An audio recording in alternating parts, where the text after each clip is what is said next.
such a pleasure to be with you all today. My name is Anya Dillard. I'm an activist, social entrepreneur, content creator, and aspiring filmmaker. I am also the founder of The Next Gen Come Up, a 501c3 nonprofit that's been encouraging youth to pursue activism, get involved in community service, and raise awareness through creating thought-provoking works of art since 2018. Before I begin, I would first like to thank the God Squad and all of your graduates for having me here. I am so grateful to be standing here with you all, and I am honored to be congratulating the graduating class of this year's Flatbush Leadership Academy and Next Gen. So please give yourselves one more hand. Yes. I want to commend all of you on the transformational work that you've taken part in over the course of this program. We are living in an age where we're all mutually understanding of the fact that tomorrow is never promised. And with that, the past 3 years has taught us that in order to come on the other side of adversity, we must take the initiative. And you all are taking that initiative, so congratulations. You should be very, very proud. That's right. Throughout this program, you have been connecting, networking, educating, and most importantly, challenging yourselves to be the leaders that your community so deserves. But today, I want to encourage you all to take a moment to look inward. Today, I want to stress how important it is for you to choose yourselves, not just for the sake of being the best version of yourselves you can be, but for the sake of being the most effective change makers that you can be. One of my all-time revolutionary idols, Audre Lorde, once explained that caring for oneself is not self-indulgence, but rather self-preservation, right, and is therefore an act of political warfare. I'm 19 years old now, but I've been a socio-political change maker since I was 12, and I started my first ever charity initiative when I was just 5 years old. Since then, I've raised tens of thousands of dollars towards dozens of amazing causes, amplified the efforts of women fighting for human rights in countries like Iran and Colombia, provided disabled youth with essential resources, and advocated for the eradication of period poverty in the States and overseas. I have also organized countless protests, rallies, cultural celebrations, and social media campaigns across the nation, advocating for climate change awareness, celebrating Black liberation, and demanding justice for victims of gun violence and police brutality.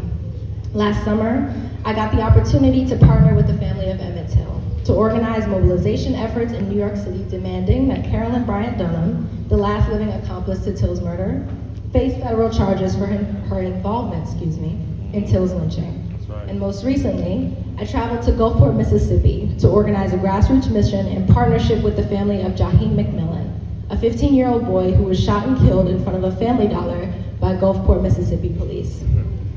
Needless to say, I am no stranger to the weight that comes with this work, nor am I a stranger to the bravery, patience, pain tolerance, resilience, and self-preservational knowledge it takes to be successful at it. People often ask me, how do you manage it all? Being a Black woman, living out your young adult years, pursuing a higher education, and changing your career goals, all whilst trying to save the world. What's your secret? The truth is, I'm a highly functioning workaholic, which means that sometimes acting on my creative impulses becomes more important than eating breakfast some days or maintaining my sleep schedule. And acting on my career aspirations can sometimes seem more important than going out with my friends, or being a reckless teenager, or just taking moments to breathe. Before the pandemic hit, I could get away with sacrificing these things because I had school as a buffer. I socialized with people all day, so coming home and sequestering myself to my creative bubble with no outside interaction for hours on end was just me maintaining a healthy work-play balance, or at least that's what I convinced myself. Plus I figured, look, I worked this hard for this long to make sure that when I get to my senior year of high school, I'm skating. My senior year was going to be my chance to relax and stop sacrificing so much at the cost of my ambitions. But as we all know, that didn't quite go as planned either. On May 14th of 2020, just 2 months after quarantine began, I turned 17 and was elected president of the first ever all-POC, all-female student council cabinet at West Orange High School. Right. After feeling isolated for so long and so unsure of the future, for the first time in a while, I felt like I was winning again. I was happy and I felt like maybe, just maybe, I'd still have the senior year that I'd imagined. Then 11 days, 9 minutes, and 29 seconds later, the world and my life changed forever. That was May 25th, the day that George Floyd joined the Ancestors. Before then, I had never felt so defeated. Like most of the young Black members of my generation, I had become proficient in compartmentalizing my traumas amidst my triumphs. I usually excelled at transposing my emotions into action rather than grief, but this time, something struck a chord deep in my psyche. That video of George Floyd left a weight in my chest, a weight unlike anything I'd ever experienced before, and sent shockwaves through my entire community. Just a week later, determined to uplift the members of my community and myself from beneath this traumatizing weight, I contributed to the largest civil rights demonstration in the history of my hometown, which garnered an audience of over 3,000 people, and I delivered a speech titled 3,000 Voices, 6,000 Ears, that in a matter of days amassed over 40,000 views via social media.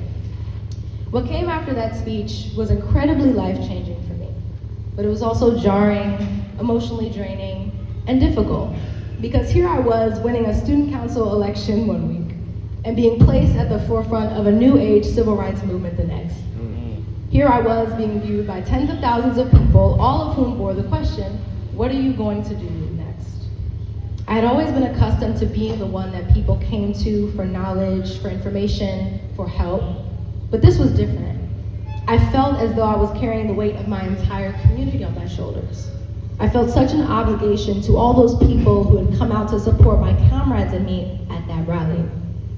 I felt a responsibility to all of the young Black and brown faces in my school hallways, neighborhoods, and township. I felt an obligation to re-empower every last person that felt that same defeat I had felt, and was determined to make sure that we as a people walked away protecting our joy and with our unity intact at all costs. So I took on every engagement that came my way. I did all of the interviews, the podcasts, the live streams, the social media posts. I chased after every avenue I could in an effort to uplift my people. For months, I worked hard. I challenged myself and achieved some of the biggest goals I'd ever set for myself. But as my platform grew and my vision for the future became a reality, I didn't realize that I was pushing myself to the brink, and I became perpetually exhausted. I was not eating nearly as much as I should have been, and I found myself losing creative inspiration way faster than I was finding it. During that time, I experienced feelings of immense isolation and uncertainty. I began losing friends that didn't quite understand my plight or my ambitions. I faced a fear of failure and such self-doubt, but I faced an even greater fear of falling deeper into this rabbit hole of self-deprivation. And it wasn't until then that I had to realize I was just a 17-year-old girl. A 17-year-old girl still trying to figure life out, prepare for college, and be a revolutionary all amidst a global pandemic. Hello? I had to come to terms with the fact that I was overwhelming myself. And as terrible as that felt, I knew that to prevent losing myself in the chaotic nature of the world at that present moment, I had to take a step back. I had to figure out a way to pull myself out of that dark space and find ways that I could nurture my mind, body, and spirit back to health so that I could be that social justice warrior, commentator, creative, unifier, and leader that my community deserved. So how did I do that? Well, first, I realized that a part of my activism had to become self-advocacy and understand what that meant for me. Every time you get on an airplane and the stewardess comes up and down the aisles telling you what to do in case of an emergency, what is the first thing that they tell you? If the masks fall from overhead, please put your mask over your mouth and nose before trying to assist others. Right. Meaning, in order to help anyone in any way in this world, you have to take care of yourself first. That's right.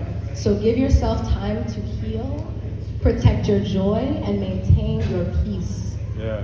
I also had to realize that being a leader didn't need to mean picking up every basket at once, and come to terms with the fact that I could not save the world on my own. As you can imagine, the workaholic side of myself made this realization stage extremely difficult, but forcing myself to choose my battles wisely rather than overwhelm myself helped me to learn to recalibrate, to work towards what I can do well, maximize it, and commit to it. For me, this meant reawakening my love for content creation and media, slowing down on speaking engagements and press for a while, focusing on the growth of my organization and building on the relationships that I had with other young change makers. It meant making sure that I didn't organize more than one major event a month until I regulated my sleep schedule.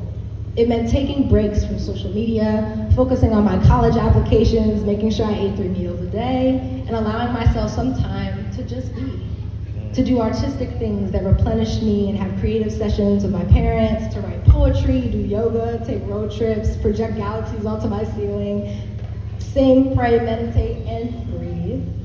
The more I decided to choose myself, the more I began to understand what my passions and ambitions truly were. And in the midst of the most volatile time in my life, the path that I desired for myself became even clearer than it had ever been before. When it came to running my organization during this time, I realized I couldn't do that alone either. I had to learn that a part of my self-advocacy had to be learning to ask for help. One of the main downfalls of the can-do person is the inability to ask for help. And let me say something, I am a part of a very unique and special club. I'm the CEO and executive director of I Don't Ask for Help. And I know there's some members of that in the room that could give me a show of hands. Because we are always the people that persons come to for help. Right. But I realized how self-destructive that mindset could be, and how many meaningful connections I would deprive myself of if I never asked for help. Being that I was preparing to go on to college, I knew that in order to keep the revolutionary momentum that I had created in the summer of 2020 alive, I was going to need some serious help. So I began expanding my teams, forming coalitions, and changing the ways in which I utilize my networks to build.